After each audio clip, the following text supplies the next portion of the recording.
Esto es Análisis con Ricardo Mórtola. Hola, hola, ¿cómo están? Bienvenidos al programa. Mi nombre es Ricardo Mórtola Viteri y esto es Análisis en Política aquí en Radio Fuego 106.5. Gracias a todos los que nos siguen, como siempre, no solamente en el dial, sino también en nuestro canal YouTube Mariela TV. Hoy es día lunes 27 de noviembre, son las 8 de la mañana y 5 minutos en la ciudad de Guayaquil. Para mí, como siempre, insisto, es un placer. Vamos a los temas importantes. Bueno, la semana pasada hablamos de lo relevante en ese entonces, entre tantas cosas, de la victoria de Javier Milei.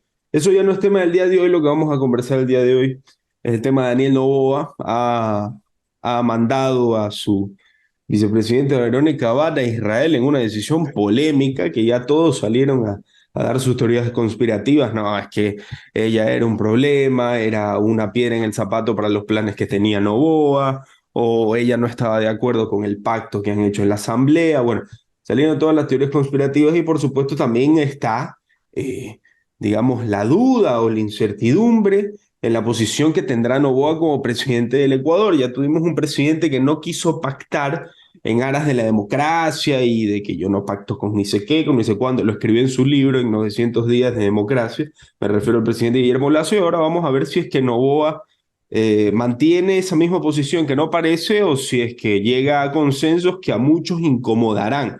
Y hay que ver hasta qué punto los incomoda. Para conversar con esto, sobre esto, estamos con Héctor Céspedes, querido amigo de nuestra casa. Héctor, gracias por estar con nosotros. Bienvenido a Radio Fuego. ¿Cómo estás? Muchas gracias, Ricardo. Muchas gracias a Mariela, señora madre, a todos los amigos que nos escuchan a través de esta poderosa emisora. Bueno, hermano, bien, bien, escuchando tu análisis, escuchando tu reflexión con mucha sabiduría. A pesar de tus pocos años, te considero uno de los comunicadores más profundos que hacen radio, que hacen entrevistas. Muchas gracias. No es común toparse con alguien de tu edad. Yo Ujú. te duplico la edad a ti, por lo menos te duplico la edad a ti. Y digo, no es común tocarse con alguien de tu edad que haga un análisis tan disruptivo y tan profundo. Generalmente los entrevistadores te pasan por encima los temas, pero no profundizan, no conceptualizan. Por eso me encanta esta entrevista contigo, porque contigo puedo conceptualizar. Con otros entrevistadores simplemente puedo responder, contigo puedo conceptualizar. Son dos conceptos muy diferentes, son dos Claro. niveles, grado 1 a grado 5, es Sí. totalmente distinto. Sí, gracias, Héctor. Héctor, bueno, entonces vamos paso por paso, no tenemos apuro. Daniel Noboa en su discurso dice, el anti tiene límite y el pro es infinito. Es lo que utilizó en su primer discurso como presidente constitucional del Ecuador. Eh, ¿Qué interpretas de su discurso, de sus primeras palabras? ¿Cuál crees que es la posición que quiere tomar Noboa de entrada? Todavía no vayamos al tema de la vicepresidenta, que eso es más polémico, ¿no? Pero su primer discurso, ¿qué te da a entender? Mira, esta retórica primero es un disparate introductivo. Ujú. Empecemos por ahí. Esto no tiene peso filosófico, no tiene peso estructural para tú poder decir, este es el pensamiento lineal de Daniel Noboa. Daniel Noboa no tiene pensamiento lineal. Daniel Noboa no esperaba ser presidente del Ecuador, se lo sacó en una lotería, vamos a ponerlo así. Daniel Claro. Noboa llega a la segunda vuelta, ojo con esto, debido a un incidente que no provocó él y que él no tiene control, el asesinato de Fernando Villavicencio. Fue el Ujú. asesinato de Fernando Villavicencio lo que catapulta a este joven sin manchas, sin techo, sin compromisos aparentes, Ujú. y lo catapulta a la segunda vuelta y termina siendo el candidato del anti. Daniel Noboa no se puede despegar del anti, porque él fue el candidato del anticorreísmo. Gente como tú, gente como yo, gente como Mariela, gente como ¿Y quién ha Tatiana. dicho, quién ha dicho que yo soy anticorreísta, Héctor? ¿Qué No, no, pasó? no. No te- es un ejemplo figurado. Ay, Gente ay, ay, ay. normal. Cuando yo me refiero a gente como tú, gente como yo, estamos hablando de gente que no somos grandes electores políticos, líderes políticos y nada por el estilo, pero no somos correístas. Y Claro. votamos por Daniel Noboa buscando una solución, buscando un anti, buscando que el correísmo no se adueñe de todos los poderes del Estado. Porque Claro. tiene la Asamblea, tienen las alcaldías de Quito, Guayaquil, y la prefectura de Manabí, Guayas, Pichincha, las tres más grandes del país. Si tenían también el ejecutivo, prácticamente eran dueños de todo. Entonces muchos votamos en contra de eso, en contra de que el correísmo sea dueño de todo. Entiende que él es el candidato del anti, no se puede despegar de eso. Pero ¿qué pasa? Que llega al poder y su primera acción política es una alianza con los que votaron en contra de él. Y ahí vamos el concepto. Daniel Noboa entra a la presidencia traicionando su base política, porque la base política que lo lleva a la presidencia es el anticorreísmo, y llega a la presidencia y pacta con el correísmo. Mucho, a ver, si me preguntas como consultor o como individuo, como consultor te digo, hizo lo correcto, pactó gobernabilidad. Como individuo te digo, traicionó a aquellos que votaron por él.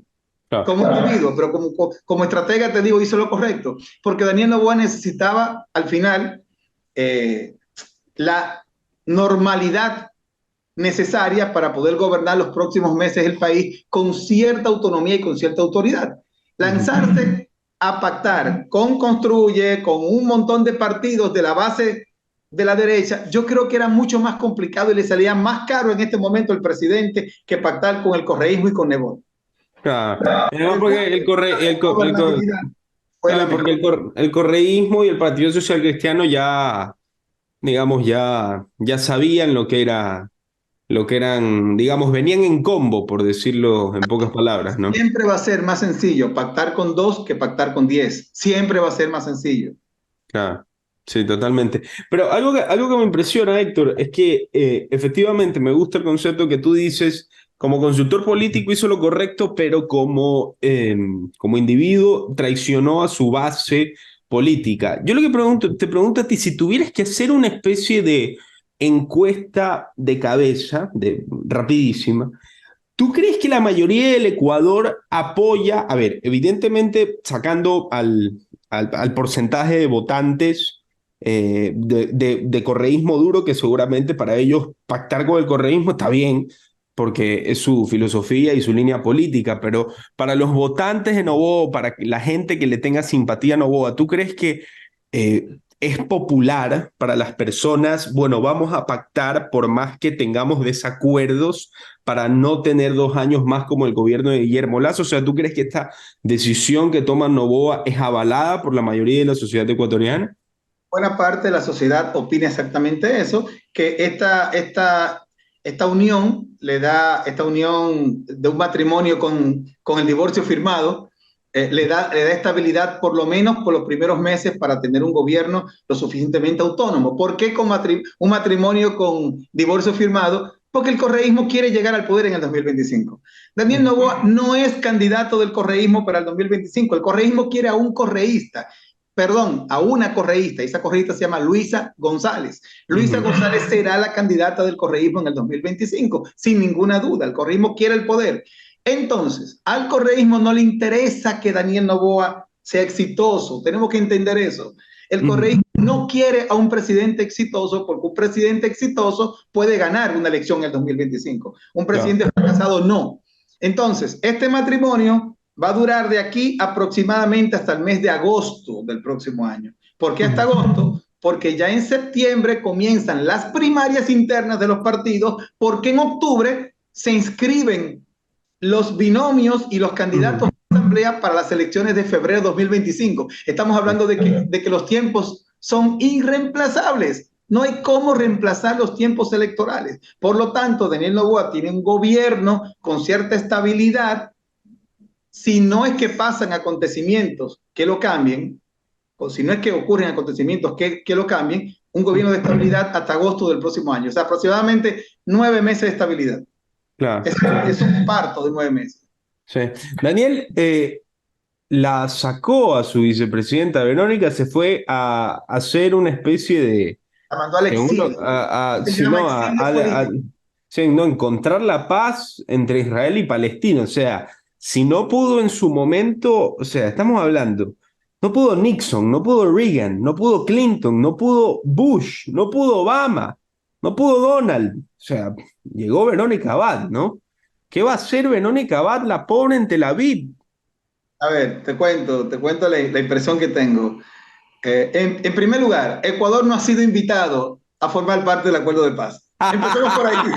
Empecemos por ahí. Esa es la primera premisa que te doy. Ecuador no Ya, ha sido invitado. Nadie quiere al Ecuador en Tel Aviv. No lo quieren porque no les interesa. Ecuador ya, no existe en el concierto internacional de naciones. sí, Tenemos que entender eso. Ese es el sí, tamaño sí. de nuestra economía. El tamaño de nuestra economía y de nuestra representatividad política como país no existimos en el concierto internacional. Entonces, a Ecuador no lo quieren porque nadie lo ha invitado. Hay tres países invitados en este concierto, aparte de Israel, que son Estados Unidos, Joe Biden con su liderazgo, Egipto y Qatar. Son los únicos tres países que están invitados a este proceso de paz entre Israel y Palestina. No hay más actores, ni la Liga Árabe, ni Rusia, ni China, ni la Unión Europea están invitados. O sea, Ecuador no existe. Entonces tenemos que entender eso. No hay un pretexto, no hay una excusa para el presidente enviar a la vicepresidenta. Pero vamos a ponernos ya de abogado del diablo. Se va la vicepresidenta a la embajada de Ecuador en Tel Aviv. Se arma el despelote, como decía Alvarito, y un cohete cae en la embajada y hiere o accidenta o mata. Vamos a poner el extremo. Le pasa algo a la vicepresidenta. Daniel Noboa mañana puede ser acusado de crimen de Estado cometido Ah, contra mira. la vicepresidenta. Mira, qué interesante. No me Puede había ser puesto a pensar en esa perseguido por situación. crimen A de ver, Estado. yo no creo que Verónica, a ver, yo no creo que Verónica se vaya a la Sí, vanguardia de guerra. Yo me no tiene imagino. opción. No tiene opción. Tiene que irse porque es una función asignada por decreto. Ahora bien, ahí viene ahora una discusión jurídica entre algunos constitucionalistas muy respetables que he escuchado y que he atendido en este tema y con los cuales también he conversado. Conversaba con el doctor Carlos Estrella, mi gran amigo, para que me dé un poquito de luz desde del punto de vista constitucional sobre las acciones que puede tomar Verónica.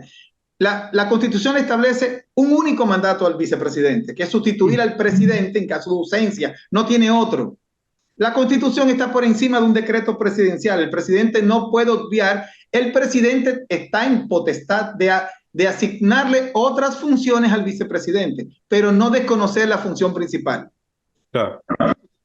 Una torpeza, primera gran torpeza de Daniel Noboa como presidente, pelearse de esta manera con la vicepresidenta. ¿Por qué? Porque si en octubre del próximo año él aspira a ser candidato presidencial, tiene que renunciar, no renunciar, tiene que pedir licencia como presidente y salir de Carondelet. ¿Quién lo va a sustituir? Claro, la vicepresidenta. Verónica Abad, la vicepresidenta. No existe otro modo de sustitución constitucional que no sea al menos que renuncie a la vicepresidenta, asumiría el presidente de la Asamblea, Henry Kronfle, las funciones de presidente. Pero no creo que Verónica Abad vaya a renunciar, aunque la hagan picadillo. Esta señora no va a renunciar a la vicepresidencia. Claro. Bueno, a ver, Y ojo, como presidenta encargada, ella puede tomar todas las decisiones por decretos que le dé su realísima gana y acabar con la elección y acabar con las posibilidades presidenciales de Daniel Noboa. Puede hasta perseguirlo judicialmente. sí, sí, Entonces, sí. entiéndase que esto es un tema que Daniel Noboa y su equipo, un equipo junior, un equipo de novatos, un equipo de pequeñas ligas que compone el gabinete presidencial, sobre todo las decisiones políticas, no está entendiendo. Por más que Roberto Isurrieta sea un gran estratega político, al cual respeto y admiro muchísimo, pero Roberto no es un asesor de crisis. Roberto no tiene ninguna experiencia en manejo de crisis. Una cosa es asesoría política, otra cosa es manejo de crisis. Él no tiene experiencia en manejo de crisis y esta es una crisis, desde el primer día hasta el último día de gobierno del presidente Daniel Noboa. Entonces tenemos que entender esto, Ricardo. Si no entiende esto el gobierno, va a seguir dando palos a ciegas y el tema de la vicepresidenta ha sido muy mal manejado. No necesitaba esto Daniel Noboa. Él pudo haberlo manejado de otra manera, le pudo haber dado funciones en la Amazonía, en la Sierra Central, lo hubiese puesto a liderar una política con los territorios ancestrales y todo quedaba bien, todo quedaba ahí. Pero haber caído en el extremo, no sé quién fue, y perdóname la palabra que voy a usar, no sé quién fue el idiota que le recomendó al presidente mandar a la vicepresidenta a Tel Aviv, porque quien lo hizo es un enemigo del presidente. Yo lo que te quiero preguntar es, ¿cuándo inicia la discordia o cuándo inicia esta posibilidad que Verónica y Daniel... A ver, hace 6 meses Daniel y Verónica eran un binomio que de hecho fue el primero en inscribirse, si no me equivoco, que posibilidades irrisorias tenía para llegar a la presidencia de la República. Yo me imagino que en ese entonces ni el uno ni el otro pensó mucho en cómo era el otro en temas de agenda o en temas de principios, porque primero había que ver si sacaban, así sea, 2 dígitos en porcentaje de votos. Bueno, llegaron a la segunda vuelta. ¿En qué momento tú crees que ya empieza la mala sangre ahí? ¿Es antes de las elecciones? ¿Es durante la campaña? ¿Es cuando empiezan a haber posibilidades? ¿O es apenas ya llegan, ganan la segunda vuelta y ya se ponen en desacuerdo de entrada? Mira, este conflicto empieza poco antes de la primera vuelta. No. Poco antes de la primera vuelta, cuando se estaban haciendo las agendas de los candidatos, ellos entendieron que Verónica no le sumaba a Daniel. Ya. Recordemos que Verónica había sido candidata a la alcaldía de Cuenca y quedó en séptimo lugar. Sacó una Mm. votación pírrica muy pobre. Realmente los argumentos para llevarla de vicepresidenta no los veo por ningún lado, porque no tenía peso político, ni social, ni económico. No Ujú. tiene una base de votos tampoco. Sacó una votación muy pobre. Séptimo lugar quedó para la alcaldía de Cuenca. 4.000 votos sacó en su candidatura a la alcaldía de la ciudad. No era alguien de peso, pero alguien se lo recomendó. No conozco la persona que se lo recomendó. Fue una Ujú. recomendación muy poderosa que al final la escogió. Y digamos que Daniel buscaba diversificación en su entorno. ¿Por qué? Porque Daniel es hijo de Álvaro Novoa, un magnate bananero, muchacho blanquito, pintero, estudiado en el extranjero. No podía escoger otro candidato similar. No Ujú. podía escoger otro blanquito o una blanquita, ojos azules, quiteña, de clase alta. No podía escoger. Claro. Necesitaba contraste en el binomio, entonces coge a Verónica que representaba ese contraste. Entonces por ahí es donde yo veo con fuerza la necesidad de Daniel de tener un binomio como Verónica, pero nunca pensó en Verónica realmente como vicepresidenta porque él no se pensaba como presidente. Esta Ya. campaña serviría para presentarse al país, para catapultar sus aspiraciones, para decir al país, de aquí yo estoy. Ya Daniel era un Jan Topic cualquiera, un Otto Sonnenholler, gente que se lanzó a la palestra, no pensando necesariamente que iba a ganar, sino en posicionarse. ¿Ok? Claro. Fernando Villavicencio siempre pensó del principio que él podía ser presidente, Mm. pero el resto quizás lo hicieron más para proyectarse, tomando en cuenta de que en el 2025, en un año y 6 meses, iba a haber nuevas elecciones. Entonces, por Ah. ahí es el tema. Entonces, el tema de Verónica con Novoa comienza antes de la primera vuelta por diferentes motivos, por tema de presupuesto. Le prometieron un presupuesto para promoción como vicepresidenta. Ujú. Parece que no se lo cumplieron. Ajá. No vino el tema por ahí y de ahí comenzaron los diferentes conflictos. Y esto suma diferentes conflictos que tiene su clímax el día de la posesión presidencial, cuando Verónica Abad no va a la cena, al almuerzo, perdón, en Palacio, y se Ujú. va al mercado central de Quito a tomarse fotos, a bailar con el pueblo, a darse un baño de popularidad, a, Ya. a presentarse como candidata presidencial 2025. Ese Ah. fue su inicio y quizás a su final. Depende cómo maneje esta crisis del envío a Israel. ¿Tú crees que esa fue la discordia en la agenda? ¿Tú crees que Daniel es más de centro izquierda y ya estaba con ganas de pactar de entrada por beneficio del país, según su criterio, y que Verónica es más de derecha? ¿Tú crees que ahí está el tema de que No, no no creo que coinciden sea un tema de ideología. ideológicamente? No. Primero, no creo que Daniel sea un hombre de derecha, no creo que Daniel todavía haya conceptualizado una agenda en términos ideológicos, no creo que sea un hombre de derecha. Tampoco creo que sea un hombre de izquierda ni de centro. Yo creo que Daniel es un político indefinido todavía. No. No. ¿Por qué? Porque es un presidente que gana con el voto de la derecha y termina pactando con la izquierda cuando llega al poder. Entonces, eso no es muy común. No me imagino a Milei llegando al poder. Lo primero que hace es irse al Congreso y hacer un acuerdo de gobierno con el peronismo. No me lo imagino. No me lo imagino. O a Ah. María Corina Machado ganando la presidencia de Venezuela y llegando al poder e irse y armar un cogobierno con el madurismo. No me lo imagino. Entonces, tenemos que entender esto. Daniel Noboa es un político absolutamente indefinido ¿Por qué? Porque no ha madurado políticamente. Yo creo que le falta mucha madurez política para que él mismo se entienda y él mismo defina y redefina su rol y su papel como presidente del Ecuador. Recordemos que no es un líder político. Todo el mundo tiene la categoría de líder político. En este país, vivos, hay dos grandes líderes políticos, que son Rafael Correa y Jaime Nebozal. Son los dos líderes políticos porque son los dos hombres conductores de masas predilectos por el electorado. Yeah. Uno más que el otro. Correa más que Nebot, que Correa tiene una dimensión mucho más nacional que la que tiene Nebot, que es mucho más territorial, pero ambos son los líderes políticos por excelencia del Ecuador, ambos son líderes políticos. ¿Por qué? Porque son grandes conductores de masas, señores. O sea, eso no podemos discutir nadie. Ese 47, 8% que sacó Luisa González, estamos hablando de la mitad del país. Claro. Todavía le vota el correísmo con un Correa en Bélgica exiliado. O sea, si Correa hubiese estado aquí en el país liderando la campaña de Luisa González, no tuviéramos esta conversación sobre Daniel Noboa. Definitivamente no la tuviéramos.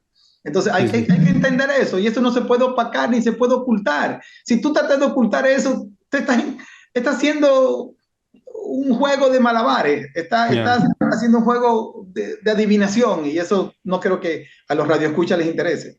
Héctor, para finalizar y agradecerte un par de cortitas nada más. La primera, tú dijiste que Verónica ya se está posicionando su campaña para el 2025. En efecto, que haya ido... Lo hizo el día de la asunción presidencial, al irse al mercado con una parafernalia de medios. Por Dios, había más de 25 medios de comunicación nacionales e internacionales acompañándola. Eso fue preparado, eso fue premeditado. Ahí hubo una preinvitación a los medios para que la acompañen. No fue que los medios se fueron a almorzar también al mercado.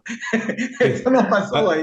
A ver, y conspiremos un poco. Digamos que Verónica, en efecto, yo creo que si Verónica toma bien su posición de, digamos, de desterrada y de mártir, podría sacar cierto apoyo. ¿De qué apoyo estamos hablando? Digamos, mañana Verónica te contacta, Héctor, ya, mira, sabes que tú vas a ser mi asesor político para la campaña que viene, ahorita estoy de vicepresidenta, me han pegado una patada y me mandaron hasta Medio Oriente, ¿ya? ¿Cuál es la posición que ahora tengo que tomar para ganar popularidad siendo vicepresidenta desterrada y mártir para posicionarme para las siguientes elecciones? ¿Cuáles crees que tienen que ser los movimientos que hará Verónica para ir ganando apoyos para su posible campaña presidencial?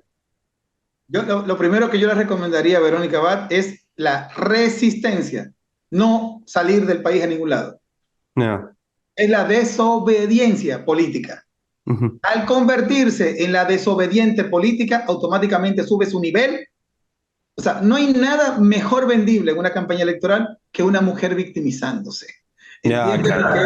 Es un argumento político de primer nivel que Verónica debe de aprovechar. Si lo desaprovecha, no sé qué pasará con su futuro político. Mi única recomendación o primaria recomendación es la desobediencia. Ella constitucionalmente no está obligada a asumir una competencia que no le asigna la Constitución.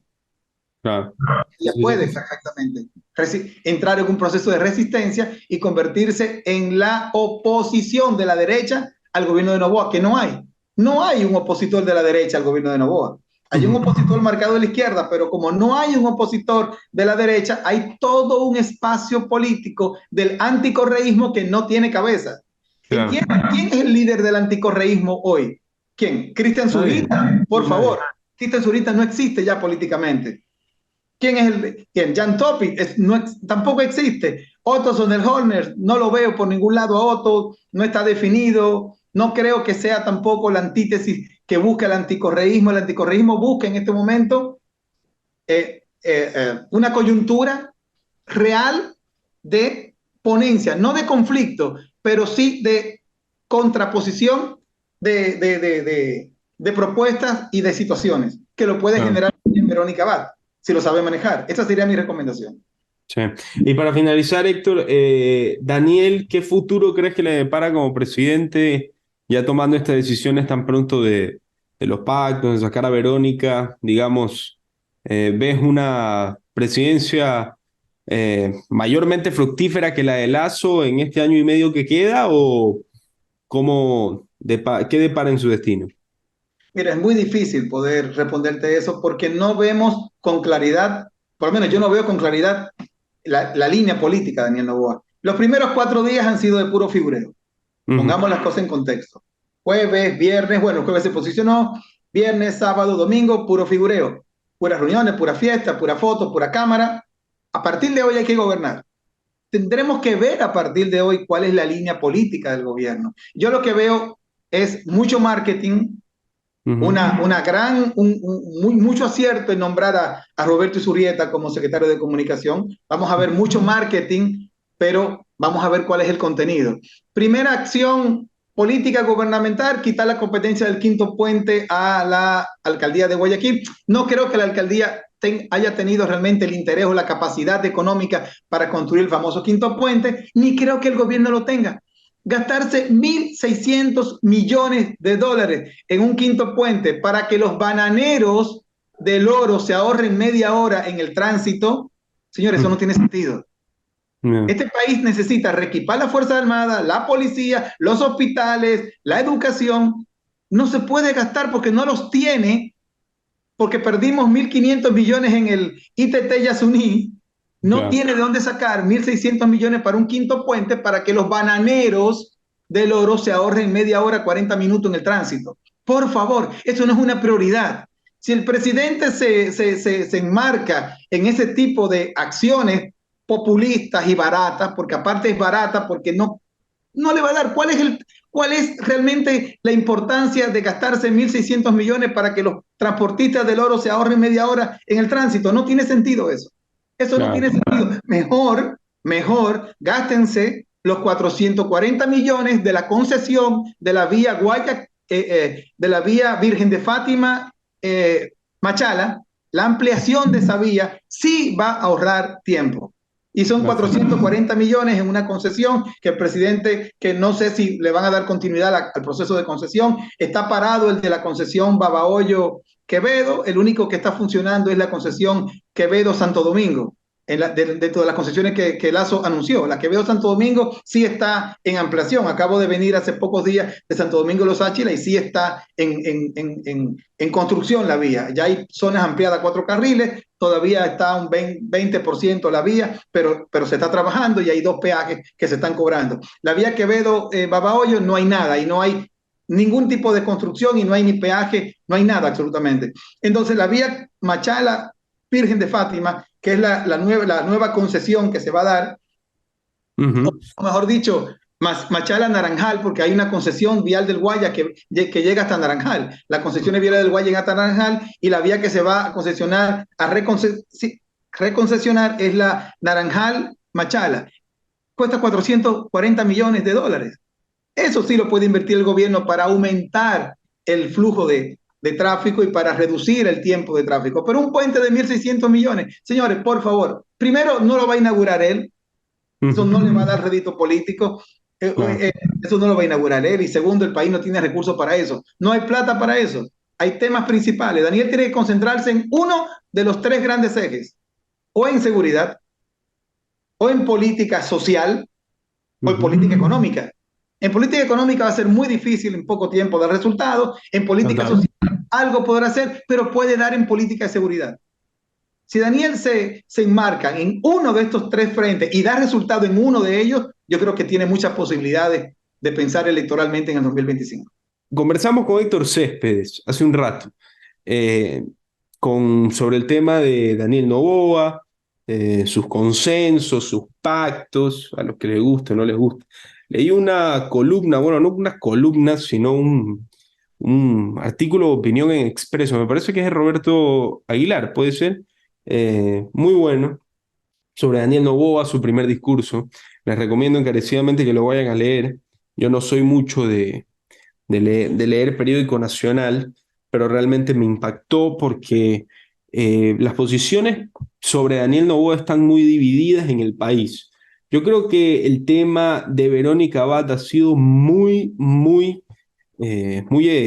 digamos, evidenciado los conflictos de intereses que pueden haber dentro de la presidencia, y no solamente eso, sino la discordia.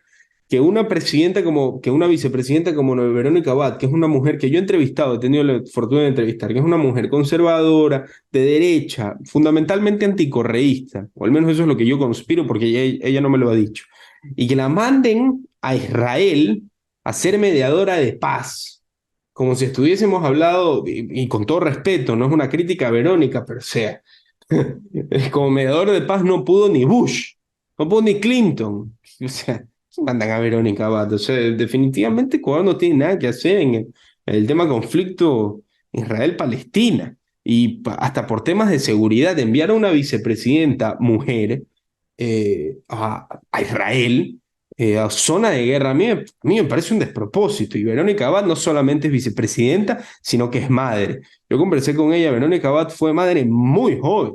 Si Verónica Abad fuera mi mamá y me la mandan a Israel porque tiene una discordia política con su presidente, que fue su binomio, bueno, no me pregunten la que les cantaría en la cara a la persona que mande a mi mamá a Israel, ¿no? Pero bueno, Verónica Abad no es mi mamá, pero sí entiendo que hay una furia por dentro de muchas personas que sostienen y que apoyan a Verónica Abad, que yo creo que Verónica Abad en este momento es una especie de figura para las personas más anticorreístas recalcitrantes del país, ¿no? Porque Daniel Noboa ya se sabe que no ve con renuencia pactar o llegar a ciertos acuerdos con el correísmo, con el Partido Social Cristiano, y por supuesto, si Verónica Abad se pone como la niña rebelde, que es un impedimento para que esas cosas pasen, y por eso le están mandando a Israel, bueno, Verónica Abad ahí puede ganar apoyo popular. Ojo con eso. Bueno, Verónica Abad, en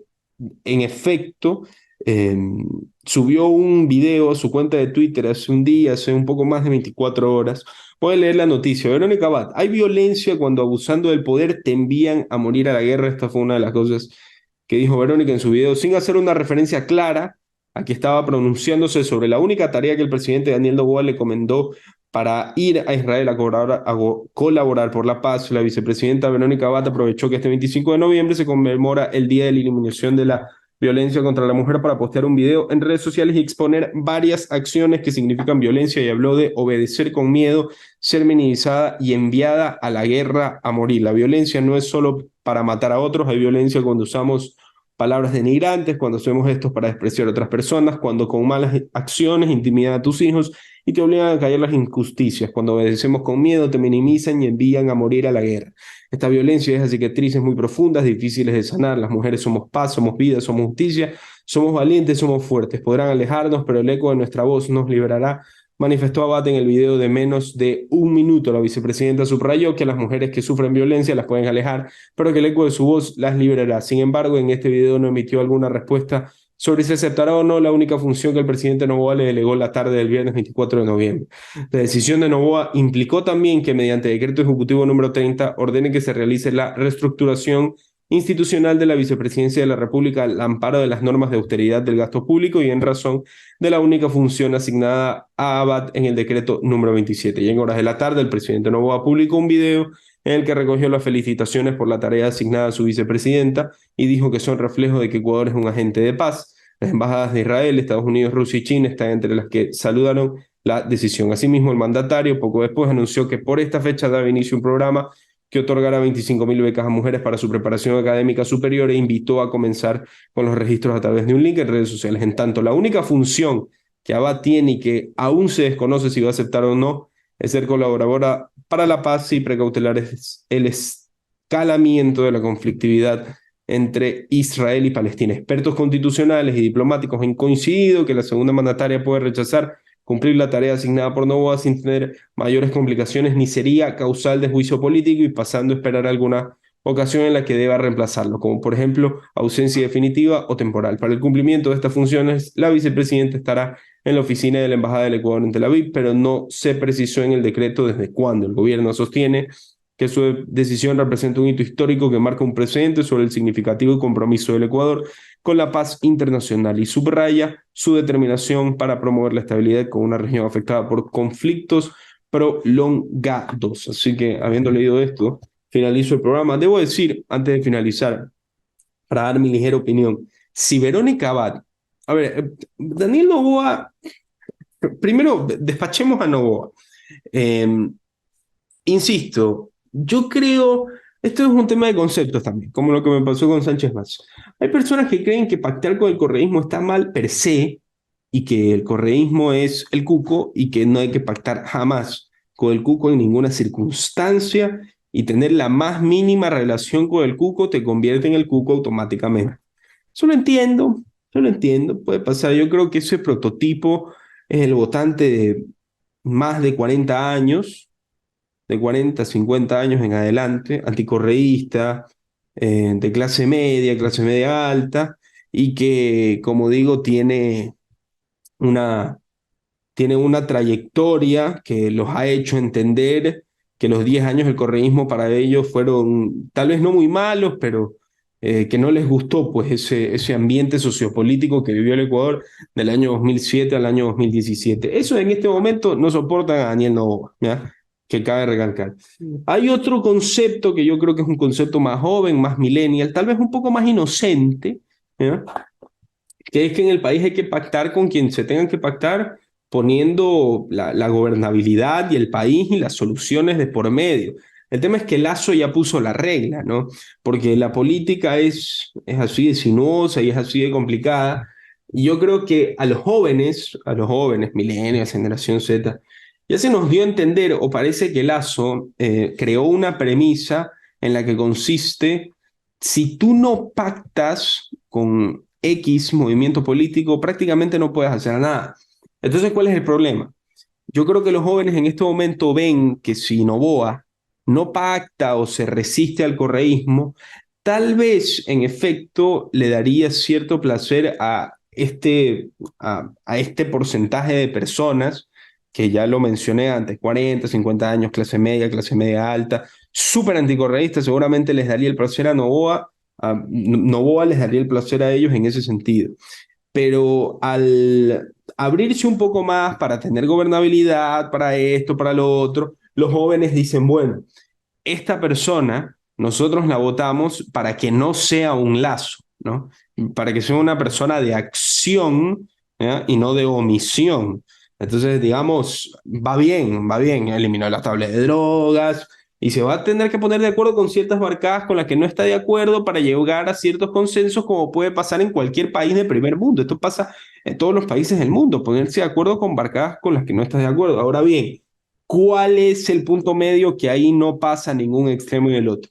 El concepto que tú tengas sobre el correísmo. Si tú tienes un concepto sobre el correísmo, que es un movimiento de izquierda común y corriente, que tendrá sus temas de corrupción, sus corruptelas, sus irregularidades y todo esto, pero se termina siendo un partido político como hay en todo el mundo y que tiene problemas que tiene todo el mundo y que tiene casos de corrupción como lo tiene todo el mundo, digamos, si se relativiza un poco en ese sentido, seguramente no te afectará mucho que Daniel Noboa diga, bueno, no me importa, voy a pactar con ellos porque al fin y al cabo son gran porcentaje de la población ecuatoriana, ellos representan a gran porcentaje de la población ecuatoriana, yo diría que a la mitad o el 40%, sólido, sólido, eh, y ya toca pactar en aras de la gobernabilidad y el beneficio del país.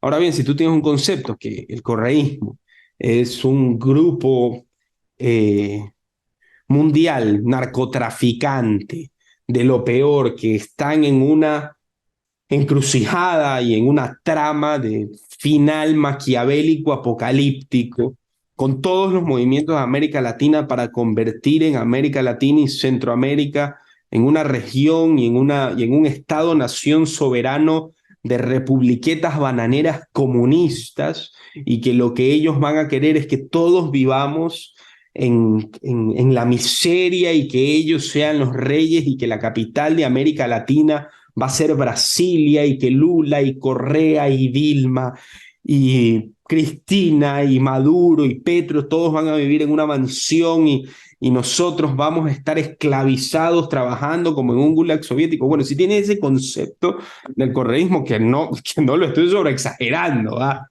Hay personas que piensan así, cuidado, cuidado. Bueno, si tienes ese concepto del correísmo, seguramente Novoa no te lo tragas más.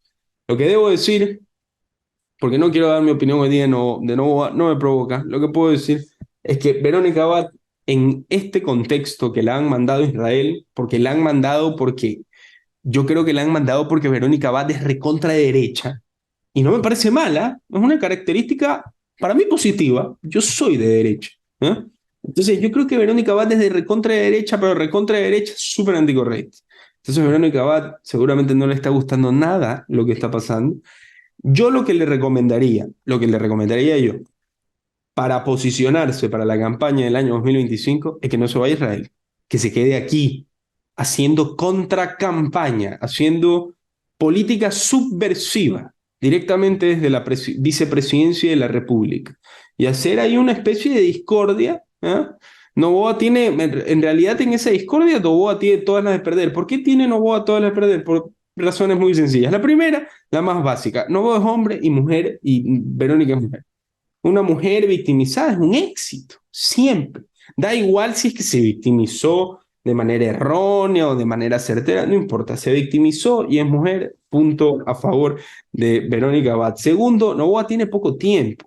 O sea, la primera persona que realmente coja esa batuta de anticorreísmo, de centro-derecha en el Ecuador para las siguientes elecciones, la primera que la coja va a ser esa figura por la cual se van a decantar las personas que votaron en parte por Otto, en parte por Villavicencio, por Zurita, en parte por Topic, en parte por... ¿Qué otro candidato de derecho teníamos en la elección? Bueno, es relativo. Entonces ustedes me entienden. Verónica Abad tiene la posibilidad de apenas haberse posicionado como vicepresidente de la República, tomar esa batuta y decir, bueno, yo soy aquí la figura. Y yo, que tengo conocimiento de lo que pasa en la interna de Carondelet, sé que nuestro presidente, mi binomio presidencial, me ha querido patear porque se ha puesto a pactar con personas con las cuales los ecuatorianos no querían que pacte Daniel Noboa y por eso le dieron el voto a él, ¿no? Como figura anticorreísta, acaba de recalcar. Que yo no creo que le dieron el voto a él por figura anticorreísta, sino simplemente le dieron el voto porque no querían que gane Luisa, ¿no? Que es otra cosa. Entonces, ese también es uno de los males que tenemos en América Latina, que se vota a un desconocido para que no gane el que menos me guste. Entonces el desconocido llega y hace 2, 3 cosas interesantes y ya nos estamos indignados. Bueno, pensemos bien en qué votamos. Votemos de manera propositiva y no votemos con odio y con miedo. Yo creo que eso sería una buena base para empezar, para que luego cuando el presidente de turno llegue al poder, nos estamos sorprendiendo de quién es, de qué es lo que está tomando, qué decisiones toma. Bueno, habría que pensar también bien nuestro voto en ese sentido para ver qué conceptos puede tomar un presidente del Ecuador ya estando en Carondelet. Pero bueno, no me quiero enredar más. Vamos a ver qué pasa con Daniel Noboa. Insisto, si yo soy Verónica Abad, no me voy a Israel y empiezo a hacer contracampaña, agarro la batuta del anticorreísmo, hago política subversiva directamente desde el Palacio de Carondelet y me posiciono como candidata presidencial para el año 2025, porque las elecciones empiezan ya a mediados del próximo año y les recuerdo que Navidad ya está a la vuelta de la esquina y aparte de Luisa González, y hay que ver cómo le va a Daniel Noboa, no hay ninguna otra figura que abarque el centro derecho en Ecuador. Ojo con el dato. Esto fue Análisis con Ricardo Mórtola.